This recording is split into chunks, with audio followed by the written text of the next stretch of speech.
प्रश्नावली 12.3 का क्वेश्चन है। आकृति 12.21 में छायांकित भाग का क्षेत्रफल ज्ञात करें। यानी कि फिर से आपको यही निकालना है।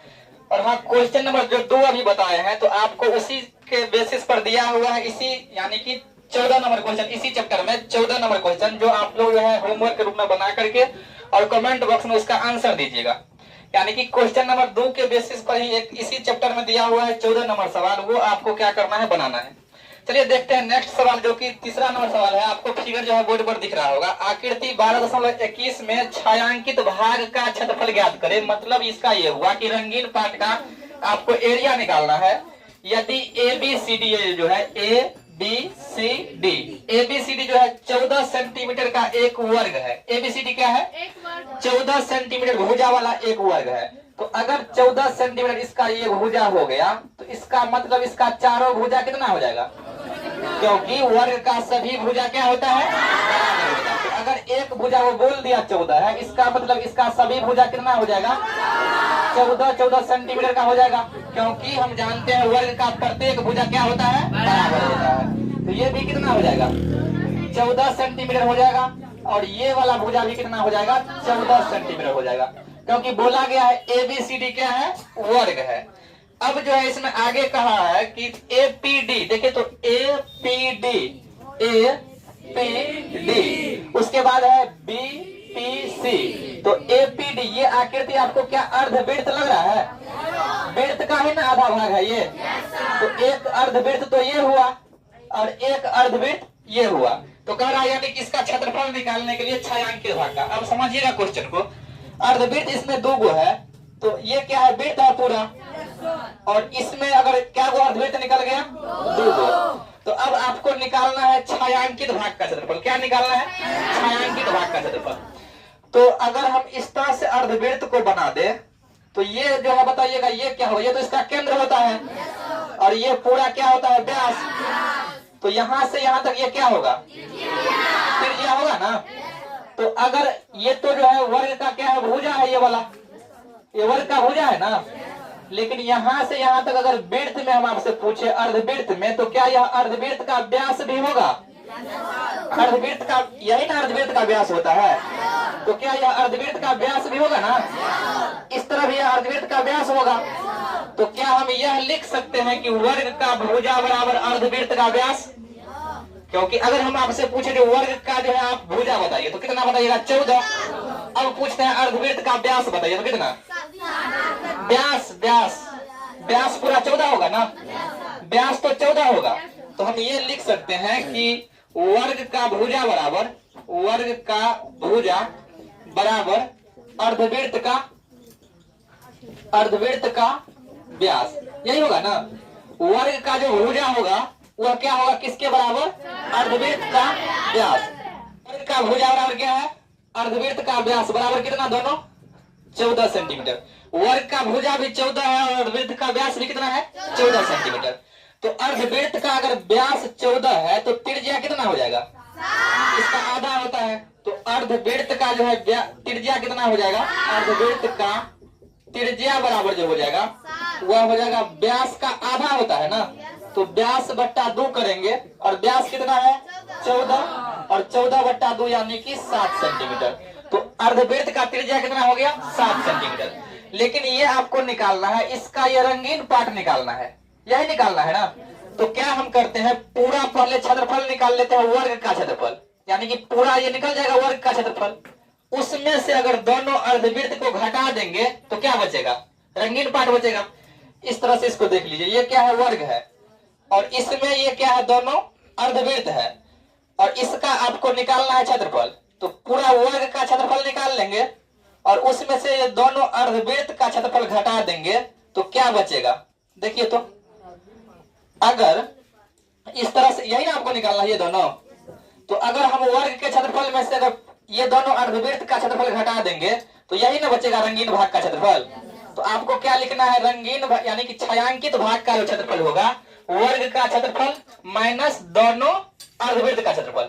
वर्ग का क्षेत्रफल माइनस क्या करना है? दोनों अर्धवृत्त का क्षेत्रफल।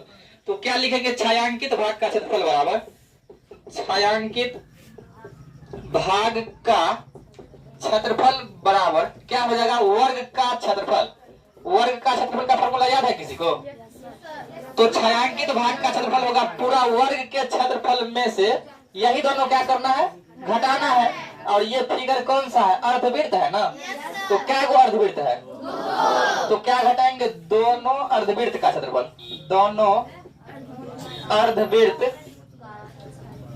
अर्धवृत्त का क्षेत्रफल।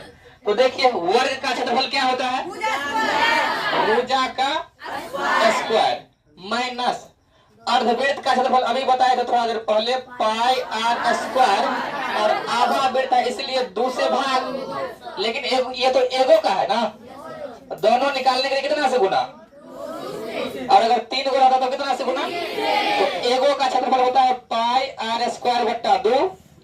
यहाँ 2 से गुना किया गया, क्यों किया गया, क्योंकि 2 अर्धवृत्त था। अगर 3 गुना था तो 3 से गुना। ये 2 क्यों गुना किया गया पता लग गया होगा, क्योंकि 2 अर्धवृत्त है इसलिए 2 से गुना। क्लियर है यहाँ तक? अब चलिए काट देते हैं इसको, 2 से ये 2 कटेगा, और भुजा स्क्वायर इसका जो होता है, तो भुजा कितना दिया हुआ है, वर्ग का भुजा 14 सेंटीमीटर। तो यहाँ 14 का स्क्वायर लिख सकते हैं, माइनस है तो माइनस, पाई का वैल्यू जो है 22/7 गुने आर का मान देखिए 14 होगा कि 7 होगा, क्योंकि 14 तो ये व्यास है ना, लेकिन व्यास का आधा जो है त्रिज्या होता है, तो त्रिज्या कितना हो जाएगा 7 सेंटीमीटर। लेकिन यहाँ आर का क्या है, स्क्वायर है, तो आर का स्क्वायर मतलब 7 गुने 7 लिखेंगे ना, और बट्टा में कितना हो जाएगा 1, और यहाँ भी कितना होगा 1 होगा।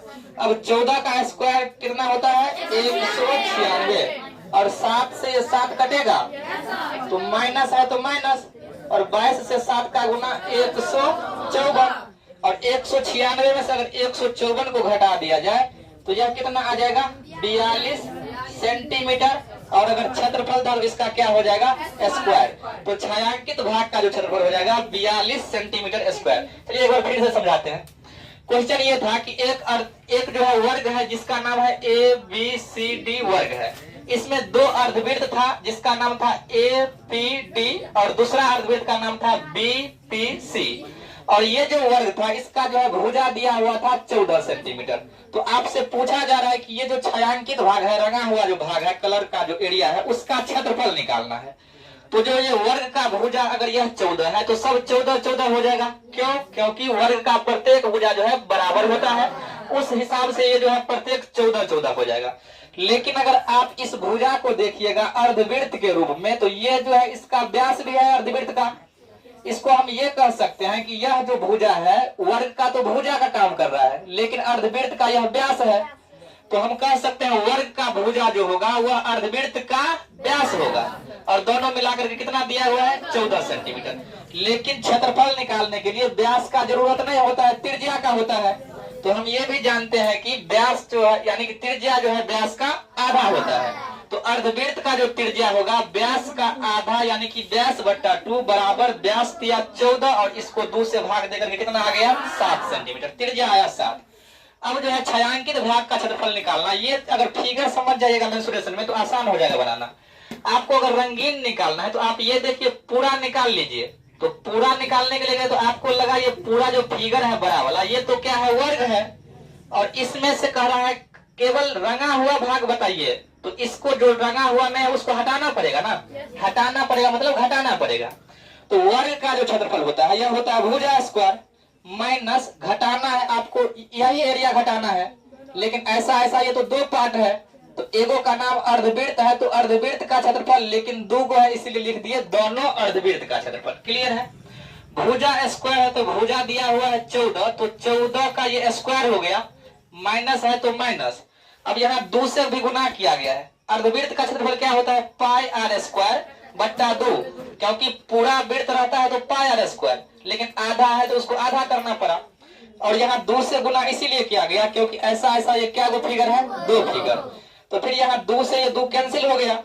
अब यहाँ बैठाइएगा तो 14 का स्क्वायर माइनस पाई का वैल्यू 22/7 गुने आर जो त्रिज्या है, तो इसका जो है मान आपको 7 है, तो 7 गुने 7 और बट्टा में 1 लगा दिया गया।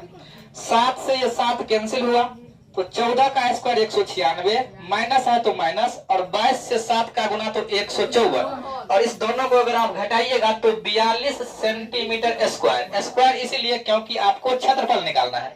तो ये था आपको तीसरा क्वेश्चन का आंसर, लिख लीजिए। तो आज हम लोग जो है 12.2 का 12.3 का 2 क्वेश्चन पढ़े हुए हैं। उसी दोनों क्वेश्चन के बेस पर जो है आपको जो है सवाल दिया जा रहा है। टोटल सवाल की संख्या 4 है, बोर्ड पर दिख रहा होगा। हम जो है समझा देते हैं। यानी कि दूसरा जो क्वेश्चन था 12.3 का, उसमें जो है यहाँ पर दिया हुआ था 14 सेंटीमीटर। हम जो है आपको जो बनाना है इस क्वेश्चन में, यहाँ पर वर्ग का भुजा जो दिया हुआ है 28 सेंटीमीटर, तब जो है आपको इस छायांकित भाग का क्षेत्रफल निकालना है। ये हुआ पहला क्वेश्चन। और इसी फिगर में वर्ग का भुजा एक बार आपको लेना है 42 सेंटीमीटर, और आपको क्या निकालना है, इसका आंसर निकालना है। पहला क्वेश्चन ये हुआ, वर्ग का भुजा है 28 सेंटीमीटर, तब जो है इस छायांकित भाग का क्षेत्रफल निकालना है। और दूसरा सवाल ये हुआ, वर्ग का भुजा यहाँ पर तब कर लीजिएगा आप 42 सेंटीमीटर, और तब आपको निकालना है छायांकित भाग का क्षेत्रफल। तो 2 क्वेश्चन यहाँ से हो गया। अब यहाँ अगर आप एक्सरसाइज 12.3 निकालिएगा तो उसमें जो प्रश्न संख्या 14 है, तो उसमें प्रश्न संख्या 14 जो है आप पढ़िएगा तो आपको पता लग जाएगा। वो सवाल हम उस तरह का बता चुके हैं। तो प्रश्न संख्या 14 बनाना है आपको। और इसी में जो है आपको ये जो फिगर दिख रहा है, इसमें छोटका आर का वैल्यू हम 7 सेंटीमीटर दे दिए हैं, बड़का आर का वैल्यू 14 सेंटीमीटर है, और थीटा का वैल्यू यहाँ हम 60 दे दिए हैं। तब आपको इस छायांकित भाग का क्या करना है, क्षेत्रफल निकालना है। तो ये चारों क्वेश्चन को आपको जो है ये होमवर्क के रूप में है, और इस चारों क्वेश्चन को आप जो है पहले अपने कॉपी में बना लीजिएगा, और कमेंट में जो है इसमें क्या करना है, आपको आंसर दे देना है। तो चलिए आज रखते हैं यहीं तक।